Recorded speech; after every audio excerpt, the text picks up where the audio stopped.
Dear students, आज partial fraction का substitution method से रिलेटेड मैं आज क्वेश्चंस करूंगा। तो ये पार्शियल फ्रैक्शन में एक और वीडियो ऐड कर रहा हूँ।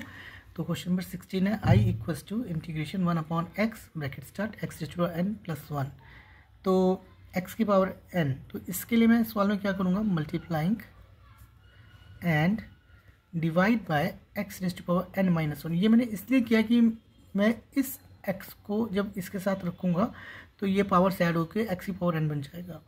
तो I equals to x raise to power n minus 1 x into x raise to power n minus 1 into x की n प्लस 1 dx। ये देखिए मैंने क्या किया, मल्टीप्लाई और डिवाइड सेम, तो क्वेश्चन में कोई फर्क नहीं पड़ रहा है। x raise to power n minus 1 when the basis are same in multiplication powers are added, plus 1 minus 1 cut गया, x की n इंटू एक्स की n प्लस 1 dx। अब देखिए कितना आसान हो गया मुझे। अगर मैं x की n को पुट करता हूँ, पुट, क्योंकि मैं आपको सब्स्टिट्यूशन से रिलेटेड मेथड बता रहा हूँ, x की n इक्वल्स टू टी, पहले पावर की डिफरेंशिएशन, फिर फंक्शन की dx बाई dx। देखिए बड़े ध्यान से देखिए, x की पावर n आगे x raise to power n minus 1 dx by dx equals to dt by dx। दोनों तरफ डिफरेंशिएशन की, आपको सिर्फ x की n माइनस 1 चाहिए, तो x की n माइनस 1, ये dx ऊपर चला गया, और ये वाला n 1 बाई n dt। देखिए कितना आसान क्वेश्चन आपका हो गया है। अब x की पावर n माइनस 1 dx, ये पूरे का पूरा हमारे पास यहाँ है, इसके बदले हम क्या लिखेंगे, 1/n dt। और x की पावर n किसके बराबर है बच्चों, t के, तो ये भी t हो गया और ये भी t हो गया। तो क्वेश्चन हो गया t इंटू टी प्लस 1। देखिए क्वेश्चन कितना आसान हो गया, 1/n बाहर, integration dt divide by t into t plus 1। तो आप इस क्वेश्चन को लिख सकते हो 1/n इंटू I1। मैंने जान के लिखा, मैंने इसको I1 जान के लिए लिया ताकि मुझे 1/n बार बार लेके ना चलना पड़े। तो मैं पहले I1 को सॉल्व करूंगा, integration dt divide by t into t plus 1। मैं क्या कर रहा हूँ, यूज पार्शियल फ्रैक्शन मेथड। तो दो फैक्टर्स बनेंगे, 1/t t प्लस 1, क्योंकि दोनों लीनियर है, तो a/t plus b/t plus 1, 1/t t plus 1, LCM ले रहा हूँ बच्चों, t plus 1 into a plus b into T divide by t into t plus 1। ये दोनों कैंसिल हो गए पुत्र, तो आपके पास बचा 1। अब ब्रैकेट ओपन कर लो, या आप हम दूसरे मेथड से करते हैं। मैं पुट करने वाला मेथड एक बार फिर से बताता हूँ। व्हेन t इक्वल्स टू 0, पहला केस ले रहा हूँ, तो 1 equals to a into 0 plus 1 plus b into 0। जहाँ जहाँ t था पुत्र मैंने 0 भर दिया, तो 0 प्लस 1 1 हो गया, 1 a हो गया, और ये 0। तो a की वैल्यू आपके पास क्या आ गई बच्चों, 1। अब मैं सिर्फ t इक्वल्स टू 0 ही भर सकता था, अगर मैं अब इसमें क्या भरना चाहूँगा, t की माइनस 1, ताकि अब ये वाली टर्म 0 हो जाए। सेकेंड केस होगा, मैं यहाँ से शुरू करूँगा।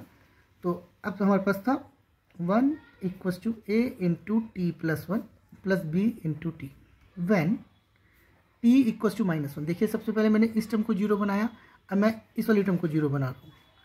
तो 1 equals to a into minus 1 plus 1 plus b into minus 1, 1 equals to a into 0 plus b into minus 1, 1 equals to minus b और माइनस 1 इक्वल्स टू b। तो आपके पास देखिए a की वैल्यू भी आ गई है और b की वैल्यू भी आ गई। अब ये वैल्यू आप कहाँ पुट करते हैं, आप ये वैल्यू यहाँ पुट करते हैं। तो ये आपके पास बन गया 1/t इंटू टी प्लस 1। ध्यान से देखेंगे, मैं यहाँ से वैल्यू पुट कर रहा हूँ बच्चों, इक्वल्स टू a की जगह पुत्र 1/t प्लस b की जगह मेरे बच्चों माइनस 1/t प्लस 1। अगर मैं इसकी इंटीग्रेशन करूँगा तो मुझे इसकी भी इंटीग्रेशन करनी पड़ेगी। अगर मुझे यहाँ dt लिखना तो मुझे यहाँ भी dt लिखना पड़ेगा। जब मैं इसको देखता हूँ तो ये मेरे पास बन जाता है I1। ये देखिए I1, तो I1 इक्वल्स टू इसकी इंटीग्रेशन अलग 1/t dt plus into minus minus 1/t plus 1 dt। ये मैंने पुट किया है, तो पहले मैं इंटीग्रेशन करूँगा, उसके बाद वैल्यू पुट करूँगा। तो ये हो जाएगा I1 equals to log of norm of t minus log of norm of t plus 1 plus c, where c is constant of integration. अब देखिए हमने जो पुट किया था उसकी वैल्यू आ गई है। तो t हमने क्या पुट किया था बच्चों, हमने पुट किया था x raise to power n equals to t। तो अब ये हो जाएगा log of norm of x raise to power n minus log of norm of x raise to power n plus 1 plus c. Log m minus log n, यहाँ मुझे formula दिख रहा है, ये होता है लॉग m अपॉन n। तो आपके पास I1 हो गया बच्चों log m upon n plus C. तो पर आपका जो I था वो था 1 अपॉन n इंटू I1, तो 1 upon n into I1, 1 upon n log of norm of x raise to power n divide by x की पावर n प्लस 1, सॉरी ये प्लस 1 नीचे है, ये ब्रैकेट में है, प्लस सी। अब 1/n से ब्रैकेट ओपन होगी, 1/n log of norm of x की पावर n प्लस 1 प्लस सी अपॉन n। सी अपॉन n न्यू कांस्टेंट आप कैपिटल के ले लीजिए, 1 upon n log of norm of x की n डिवाइड बाय एक्स की n plus 1 plus के answer. अब जो मैं आपको नेक्स्ट क्वेश्चन बता रहा हूँ वो क्वेश्चन नंबर 17 है और साथ साथ मैंने एग्जांपल नंबर 15 एनसीईआरटी से लिया है। ये है cos x divide by 1 minus sine x 2 minus sine x. ये है 3 sine 5 minus 2 cos 5, 5 minus cos square 5 minus 4 sine 5। ये एग्जाम्पल हमेशा इंपॉर्टेंट रहा है, इसका ध्यान रखें। ये भी पुट वाले सिस्टम से होगा, तो अगर मैं साइन 5 को पुट करता हूँ तो cos 5 d5 आता है, ये cos स्क्वायर 5 आपको फंस रहा है, तो आप cos स्क्वायर 5 की जगह यूज़ करोगे 1 माइनस साइन स्क्वायर 5। तो इस क्वेश्चन में आप पुट करोगे साइन 5 इक्वस टू टी, तो cos 5 d5 equals to dt। ये देखिए आपका पूरा क्वेश्चन, तो ये आपका पूरा क्वेश्चन बन गया है। देखिए cos 5 d5 equals to dt, और साइन 5 जब आप करोगे तो ये भी टी में कन्वर्ट हो जाएगा, ये 1 माइनस टी स्क्वायर हो जाएगा, ये 4t हो जाएगा। अब टी स्क्वायर देख के डरना नहीं है, आप इसकी मिडिल टर्म स्प्लिटिंग वगैरह करके फैक्टर्स बना सकते हैं और ये क्वेश्चन इजीली हो जाएगा। तो मैं इस क्वेश्चन को करता हूँ जो क्वेश्चन नंबर 17 है। आई ये आपको होमवर्क रहेगा। तो question number 17 equal to I equal to integration cos x divide by 1 minus sine x 2 minus sine x dx। Put sine x equal to t cos x dx by dx equal to dt by dx, और cos x dx equal to dt। ये cos x dx किसके बराबर हो गया बच्चों? dt divide by 1 minus T 2 minus T. तो देखिए दो फैक्टर बने हैं इस सवाल में, तो मैं जब यूजिंग पार्शियल फ्रैक्शन मेथड, तो 1 upon 1 minus t into 2 minus t equal to a upon 1 minus T plus b upon 2 minus t. ये दो फैक्टर्स मैंने ले लिए। अब वही तरीका अपना हम एलसीएम लेंगे, 1 minus t into 2 minus t और a into 2 minus T plus b into 1 minus t, ये दोनों कैंसिल हो जाएंगे। तो 1 equals to a into 2 minus T plus b into 1 minus t. Last question में मैंने आपको t को यहाँ पे 0 बना के टर्म्स इस हिसाब से निकलता है। मैं दूसरे मेथड से आपको सॉल्व करके दिखा रहा हूँ। 1 equals to 2a minus a t plus b minus b t. ध्यान से देखेंगे minus a minus b bracket में और टी बाहर, मैंने इन दोनों टर्म्स से टी कॉमन लिया, plus 2a plus b, constant terms को मैंने इकट्ठा किया।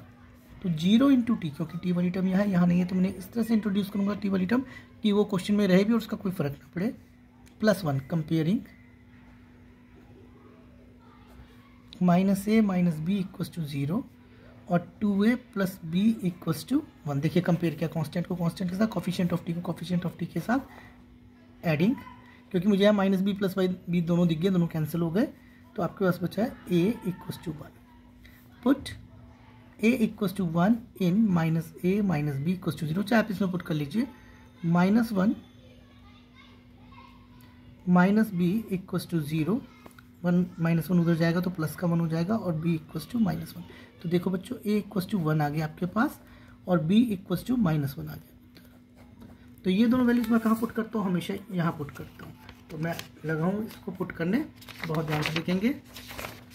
तो ये हो जाएगा 1 upon 1 minus t into 2 minus T. अब a की वैल्यू हमारे पास क्या थी बच्चों? 1, और b की वैल्यू क्या थी? माइनस 1। तो a की जगह 1 माइनस टी प्लस b की जगह बच्चों माइनस 1 2 माइनस टी। अगर मैं इसकी इंटीग्रेशन करूँगा तो मुझे यहाँ पे इंटीग्रेशन करनी पड़ेगी, यहाँ dt यहाँ dt, और देखिए ये सवाल क्या बन गया आपका i। तो i equal to integration 1 minus T D T plus into minus minus 1 upon 2 minus T D T. तो equals to log of norm of 1 minus T divide by coefficient of X. इस सवाल में बच्चे ये गलती करेंगे, तो आप ये गलती नहीं करेंगे। Log of norm of 2 minus t और डिवाइड में इसमें भी होगा -1 plus c, where c is constant of integration. Minus into minus plus, plus वाली टर्म आगे आ जाएगी 2 minus T, plus into minus minus, minus वाली टर्म पीछे हो जाएगी 1 माइनस टी प्लस सी। अब यहाँ पे आपको फिर से log m minus log n दिख रहा है, ये होता है log m बाई n। तो log 2 minus T divide by 1 minus T plus C. अब देखिए हमारा पुट किया था हमने sine X equals to T, तो अब ये हो जाएगा i equals to log of 2 minus sine X divide by 1 minus sine X plus C answer. इस वाला आपको कैसा लगा? डियर स्टूडेंट्स, अब मैं जो आपको बताने जा रहा हूँ, मैं 2 क्वेश्चंस को इकट्ठा लिखा है, क्वेश्चन नंबर 15 और क्वेश्चन नंबर 20। ये मैंने इसलिए लिखा कि मैं आपको दोनों क्वेश्चन कंपेयर कराऊंगा। ये जो क्वेश्चन नंबर 15 है, इसको जब मैं करूँगा तो मुझे यहाँ पे x की पावर 4 माइनस 1 जो इंटीग्रेशन के अंदर है, मुझे दिख रहा है x square minus 1 square dx। ये बन गया a square minus b square, formula use होगा यहाँ पे। तो i equal to integration 1 upon x minus 1 into x square का स्क्वायर, तो एक्स स्क्वायर माइनस 1 और एक्स स्क्वायर प्लस 1 dx। यहाँ जाके बच्चे क्या करेंगे, एक्स स्क्वायर माइनस 1 को फिर फैक्टराइज करेंगे, एक्स माइनस 1 एक्स प्लस 1। अगर आप इसके फैक्टर बनाते हैं तो आप खुद सोचिए आपको कितने कांस्टेंट निकालने पड़ेंगे, a b c x plus d, 4 constants निकालने पड़ेंगे। सवाल बहुत बड़ा हो जाएगा और आप फंस जाओगे। तो इस सवाल को करने का तरीका क्या है, चेंज, जो मैंने आपको लास्ट वीडियो में बताया था। एक्स स्क्वायर को चेंज करूँगा t में और dx को चेंज करूँगा dt में। तो आपका जो i बनेगा 1 अपॉन टी माइनस 1 और t प्लस 1 बनेगा। तो आप पार्शियल फ्रैक्शन यूज़ करेंगे यहाँ पे, जो भी मैंने आपको सिखाया है। और जब भी आप पार्शियल फ्रैक्शन यूज़ करने के बाद इसको इंटीग्रेशन में कन्वर्ट कर लेंगे, वहाँ t को जाके चेंज कर लेंगे एक्स स्क्वायर में। मतलब आप इंटीग्रेशन करने से पहले t को रिप्लेस करेंगे एक्स स्क्वायर से, ये आप ध्यान रखेंगे इस क्वेश्चन में स्पेशली। और क्वेश्चन नंबर 20 जो मैंने आपको बताया है, इसमें हम क्या करेंगे, देखिए ये एक्स की पावर 4 माइनस 1 इतना था, सिर्फ यहाँ पे एक एक्स एक्स्ट्रा है। तो इस एक्स्ट्रा एक्स ने मुझे रास्ता दिया multiplying and divide by x cube. तो i equals to x cube से मल्टीप्लाई, एक्स क्यूब से डिवाइड dx, और i equals to x cube divide by x की पावर 4 इंटू एक्स की पावर 4 माइनस 1 dx।